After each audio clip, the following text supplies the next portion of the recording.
I'm Shannon Travers, the Sport Development Manager for Toronto FC, coming to you once again from my condo, where I want to bring more activities from our camps indoors to you so you can not only work on your soccer skills, but have a little bit of fun. Let's get started.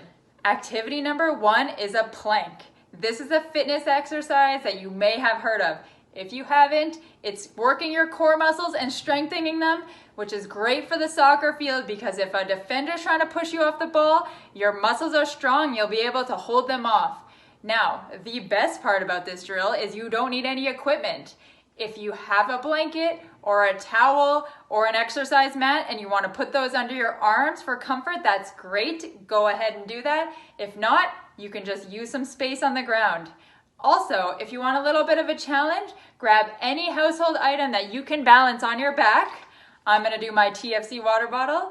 Then you can make sure that your posture is staying straight the whole time. Your back's not sinking or arching. So this will just help you correct yourself as you go through the exercise. So let me show you how it's done, and then I'm going to give you a few key tips.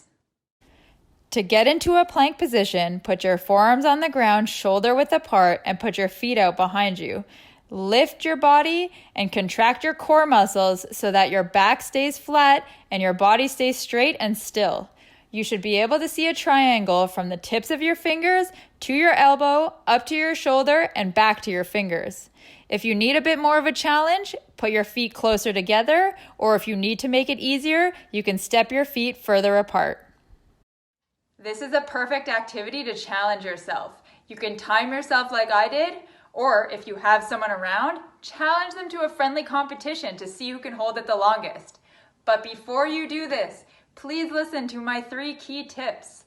Number 1, always keep your back flat.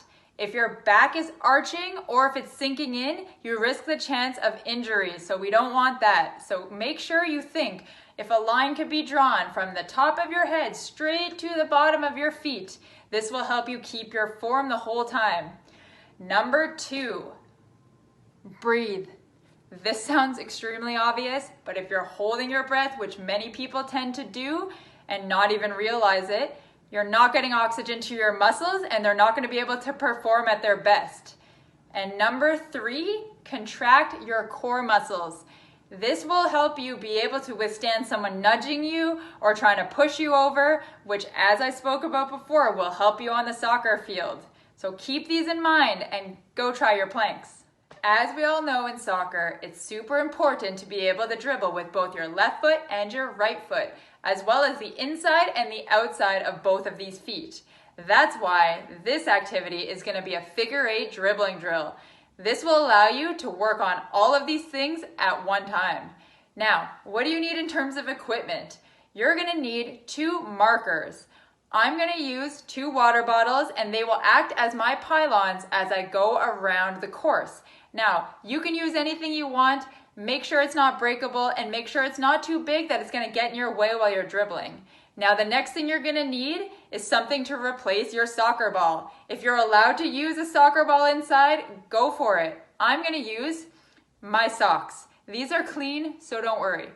I'm going to use these to dribble around my water bottles. I'm going to show you the drill, give you some tips, and then let you try it yourself.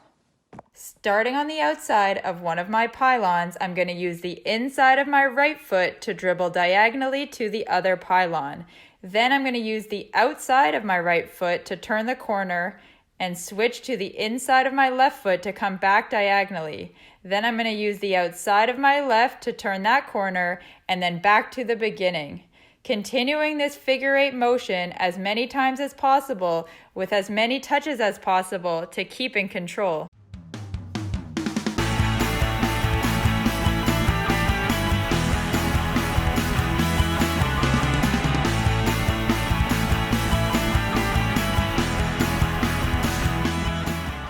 All right, when you guys are going through the drill, count how many figure 8s you can do and let that be your score. See if you can beat it when your skills improve. Now, before you get to go try this, I want to talk about my 3 key points. Number 1, make sure you're following the guidelines of the drill.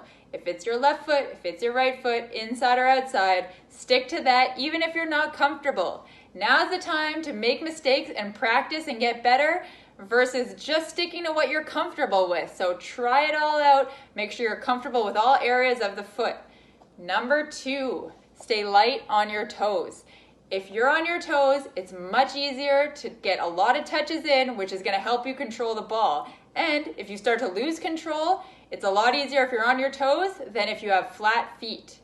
And number 3, I mentioned this last time as a challenge, if you can, look up, even if it's a glance here or there, not always down at your feet. If you're looking down at your feet, you're not seeing what's ahead of you. So if you can take a peek here or there, try it out, see if you can do it. You'll get comfortable with not having to see the ball. Your touch will be enough.